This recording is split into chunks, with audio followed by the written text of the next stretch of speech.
ഇങ്ങനെ എന്താണ് ശുശ്രൂഷ എന്ന് പറഞ്ഞ് ഞങ്ങൾ അവിടെ പോയി പാവങ്ങളെ തിരഞ്ഞുപിടിച്ച് ഹിന്ദുക്കളെ തിരഞ്ഞുപിടിച്ച് ചെയ്യുന്നു എന്ന് പറയുന്നു.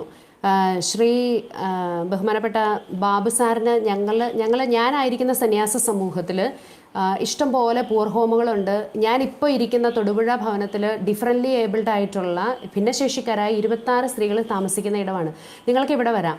ഇവിടെ എത്ര തരത്തിലുള്ള ഏത് മതവിഭാഗത്തിൽപ്പെട്ട ആൾക്കാരുണ്ട് എന്നുള്ളത് നിങ്ങൾക്ക് പരിശോധിക്കാവുന്നതാണ്. അതുപോലെ തന്നെ ഞങ്ങളുടെ തലശ്ശേരി ഏരിയയിലുള്ള ഏത് പൂർ ഹോം എടുത്താലും അവിടെ എല്ലാം ഹിന്ദുക്കളും ഉണ്ട്, മുസ്ലിംസും ഉണ്ട്, ക്രിസ്ത്യൻസും ഉണ്ട്. ഇത് ആരുടെ കുഴപ്പമാണ് എന്ന് ചോദിച്ചാൽ ഞങ്ങൾ ആരെയും ഹിന്ദുക്കളെയും ക്രിസ്ത്യാനികളെയും മാത്രം തെരഞ്ഞുപിടിച്ച് അല്ലെങ്കിൽ മുസ്ലിങ്ങളില്ലാത്തോടെ നോക്കി അങ്ങനെയൊന്നും അല്ല. ഇതിനകത്തെ മനുഷ്യത്വം മാത്രമേ ഞങ്ങൾ പരിഗണിക്കാറുള്ളൂ. ഇനി നിങ്ങൾ എന്തുമാത്രം ആരോപണം ഞങ്ങൾക്കെതിരെ വേണമെങ്കിലും നിങ്ങൾ ഉന്നയിച്ചോളൂ, അതിനകത്തെല്ലാം ഞങ്ങൾക്ക് സന്തോഷമുള്ളൂ, ഒരു പ്രശ്നവും ഇല്ല. എന്തുകൊണ്ടാണ് ഹിന്ദുക്കളുടെ ഇടയിൽ പാവങ്ങളുണ്ടെന്ന് നിങ്ങൾ തന്നെ പറഞ്ഞല്ലോ, ദരിദ്രരും പാവങ്ങളും ഉണ്ട്. എന്തുകൊണ്ടാണ് ഇങ്ങനെ ഉണ്ടാകുന്നത്? അത് ഹിന്ദുക്കളുടെ ഇടയിൽ മാത്രമല്ല, നമ്മളുടെ ഇന്ത്യ മഹാരാജ്യത്ത് എന്തുകൊണ്ടാണ് ഇങ്ങനെ പലതരത്തിൽ പാർശ്വവൽക്കരിക്കപ്പെട്ടിട്ടുള്ള മനുഷ്യരുണ്ടാകുന്നത്? ബാക്കിയുള്ളവർക്ക് അവരെക്കുറിച്ച് കരുതലില്ലാതെ പോകുമ്പോഴും അതുപോലെ തന്നെ രാജ്യത്തെ ഭരണകൂടം ഇതുപോലെ തന്നെ താഴേക്കിടയിലുള്ളവർക്ക് അല്ലെങ്കിൽ മാർജിനലൈസ്ഡ് ആയിട്ടുള്ള ആൾക്കാർക്ക് വേണ്ടിയിട്ടുള്ള നിയമങ്ങൾ കൃത്യമായിട്ട് നടപ്പിലാകാതെ വരുമ്പോഴാണ് ഈ പെൺകുട്ടികളെ എന്തുകൊണ്ടാണ് കൊണ്ടുപോകേണ്ടി വന്നത്? അവർക്ക് അവരുടെ ഉപജീവനത്തിനുള്ളൊരു മാർഗം വേണമായിരുന്നു. അതല്ലാതെ ഞങ്ങൾ ആരെയും അവിടെ മതപരിവർത്തനമോ മനുഷ്യക്കടത്തോ ഒന്നും നടത്തിയിട്ടില്ല. മനുഷ്യക്കടത്ത് നടത്തണമെങ്കിൽ എന്താണ്, ഒളിച്ചു കടത്തിക്കൊണ്ട് പോകണം. ഞങ്ങൾ ട്രെയിനിലാണ് കൊണ്ടുപോയത്, അല്ലാണ്ട് ഭൂഗർഭത്തിൻ്റെ അടിയിൽ കൂടെ തുരങ്കം ഉണ്ടാക്കിയിട്ടാണ് അതിലെ അല്ല ഈ 2 പെൺപിള്ളേരെ കൊണ്ടുപോയത്. പിന്നെ കുട്ടികളുടെ മൊഴി നിങ്ങൾക്ക് ആർക്ക് വേണേലും മാറ്റിക്കാമെന്ന് പറയുന്നത് അത് എന്ത് അടിസ്ഥാനത്തിലാണ് അങ്ങനെ പറയുന്നത്? ഇവർ കുട്ടികളല്ല, ഇവർ 19 വയസ്സും 22 വയസ്സിനും ഒക്കെ ഇടയ്ക്ക് പ്രായമുള്ള സ്ത്രീകളാണ്. അവരെ ആര് നിർബന്ധിച്ച് മതം മാറ്റിക്കുന്നു എന്നാണ് നിങ്ങൾ പറയുന്നത്?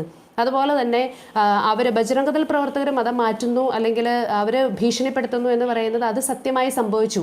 അതിനുശേഷം അവർ സേഫ് ആയിട്ടുള്ള ഒരിടത്ത് വന്ന് നിന്നിട്ട് അവർ തന്നെ പറയുവാണ്, ആ കന്യാസ്ത്രീമാരെ വെറുതെ വിടൂ, ഞങ്ങളുടെ സമ്മതത്തോട് കൂടിയിട്ടാണ്, കാർന്നോമാരുടെ സമ്മതത്തോട് കൂടിയിട്ടാണ്, ഞങ്ങളുടെ റിലേറ്റീവ് ഒരാൾ കൂടെ ഉണ്ടായിരുന്നു, എന്നിട്ടും നിങ്ങൾക്കത് വിശ്വസിക്കാൻ പറ്റുന്നില്ല. ഈ കന്യാസ്ത്രീമാരെല്ലാം കൂടെ ശുശ്രൂഷയുടെ പേര് പറഞ്ഞ് അങ്ങനെ നടത്തുന്നു ഇങ്ങനെ നടത്തുന്നു എന്ന് പറയാൻ ഞങ്ങളോട് എന്തിനാണ് നിങ്ങൾക്ക് ഇത്ര ദേഷ്യം?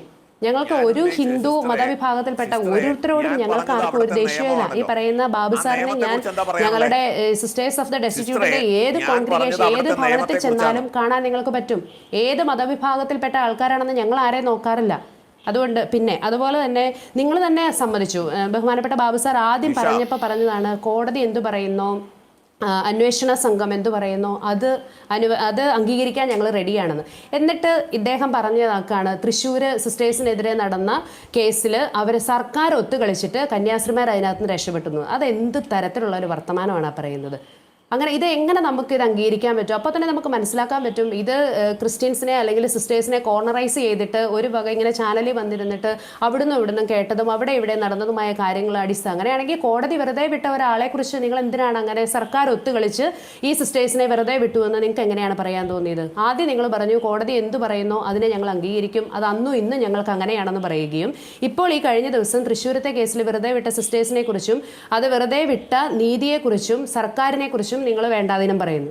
അത് രണ്ടും കൂടെ എങ്ങനെ ഒത്തുപോകും എന്നുള്ളതും ഒന്ന് പറയുക. പിന്നെ ആധാർ തിരുത്തുക, ഇതൊക്കെ നമുക്കൊരു നിയമ സംവിധാനം നിലവിലുള്ളപ്പോൾ ഇങ്ങനത്തെക്കൊട്ട് കാര്യങ്ങളൊക്കെ ഇതൊന്നും ചെയ്യാഞ്ഞിട്ട് ഒന്നും പറയാഞ്ഞിട്ട് ഇത് അന്വേഷണത്തിന്റെ ഘട്ടത്തിലാണെന്ന് പറഞ്ഞിട്ട് വീണ്ടും കേസ് നീളുകയും ജാമ്യം നീളുകയും ചെയ്യുകയാണ്. അപ്പം നമ്മൾ എങ്ങനെ അറിഞ്ഞുകൊണ്ട് അത്യാവശ്യം ഈ രംഗത്ത് പ്രവർത്തിക്കുന്ന സിസ്റ്റേഴ്സിനൊക്കെ നിയമത്തെക്കുറിച്ച് അത്യാവശ്യം ബോധമുള്ളവരാണ്. അപ്പോൾ അതുകൊണ്ട് അവരാരും അങ്ങനെ കൈവിട്ട കളിക്ക് ഇങ്ങനെ താമസിക്കുന്ന ഇടത്തെ നിയമത്തെക്കുറിച്ച് ബോധമില്ലാത്തവരൊന്നും അല്ല അവർ. 38 വർഷമായിട്ട് ആ സന്യാസ സമൂഹം അവിടെ ശുശ്രൂഷ ചെയ്യുന്നവർ, ഞാൻ ശുശ്രൂഷ എന്ന വാക്ക് തന്നെ ഉപയോഗിക്കും, അതല്ലാതെ മാറി മാറി വരുന്ന ഭരണത്തിന് വേണ്ടിയിട്ട് വോട്ട് പിടിക്കാൻ നടക്കുന്ന സ്വഭാവം ഞങ്ങൾ സന്യസ്തർക്കില്ല. നിങ്ങൾ ഭരണത്തിലിരിക്കുമ്പോൾ ഒരു രീതിയും ഭരണം മാറുമ്പോൾ വേറൊരു രീതിയും പ്രവർത്തിക്കുന്നത് ഏത് രാഷ്ട്രീയക്കാരോടാണെങ്കിലും, ഞാനിപ്പോൾ ഇദ്ദേഹത്തോട് മാത്രമായിട്ടല്ല പറയുന്നത്, ഏത് രാഷ്ട്രീയ പാർട്ടിക്കും ഒരു ശൈലി കാണുന്നുണ്ട്. ഞങ്ങളൊക്കെ സമർപ്പിതരാണെങ്കിലും ഈ കാലഘട്ടത്തിൻ്റെ കാര്യങ്ങളും അവിടെ നടക്കുന്ന കാര്യങ്ങളെക്കുറിച്ചൊക്കെ കൃത്യമായ വീക്ഷണമുള്ളവരും കൃത്യമായ ഞങ്ങൾ വിലയിരുത്തുന്നവരുമാണ്. ഒരു ബോധവും ഇല്ലാതെ അല്ല ഇവിടെ കയറി വന്നിരിക്കുന്നത്. അപ്പോൾ ഈ രാഷ്ട്രീയ പാർട്ടികളുടെ വിവിധ രീതിയിലുള്ള തരംമാറ്റലുകളും പറയുന്നതല്ല ചെയ്യുന്നതും പറയുന്നതും അല്ല ഇങ്ങോട്ട് ഫ്രൂട്ട് വരുന്നത്. ഇപ്പോൾ ഇവിടെ വരുമ്പോൾ നമുക്ക് എന്താണ് മനസ്സിലാക്കാൻ പറ്റുക? ആഭ്യന്തരമന്ത്രി പറഞ്ഞ് ഉറപ്പ് തന്ന കാര്യമല്ല ഇന്ന് കോടതിയിൽ സംഭവിച്ചത്. ഇപ്പം നമുക്ക് നേതാക്കന്മാരോട് ചെന്ന് കാണുകയും അവരോട് സംസാരിക്കുകയും ചെയ്യുമ്പോൾ ചിരിച്ച് വളരെ സന്തോഷമായിട്ട് വിടുകയും ഇപ്പുറത്ത് നിന്ന് വേറെ രീതിയിൽ കാര്യങ്ങൾ നടത്തുകയും ചെയ്യുമ്പോൾ ഈ രാജ്യത്തൊരു ഭരണകൂടം ഉണ്ട് എന്ന് നമുക്ക് എങ്ങനെ വിശ്വസിക്കാൻ പറ്റും? ഭരണകൂടം മാറി മാറി വരും, പക്ഷേ ഭരണഘടന നിലനിൽക്കും. അതുകൊണ്ട് നിങ്ങൾ പറഞ്ഞല്ലോ ഭരണഘടന എന്ന് പൊക്കി പിടിച്ചിട്ട് കാര്യമില്ല എന്ന്.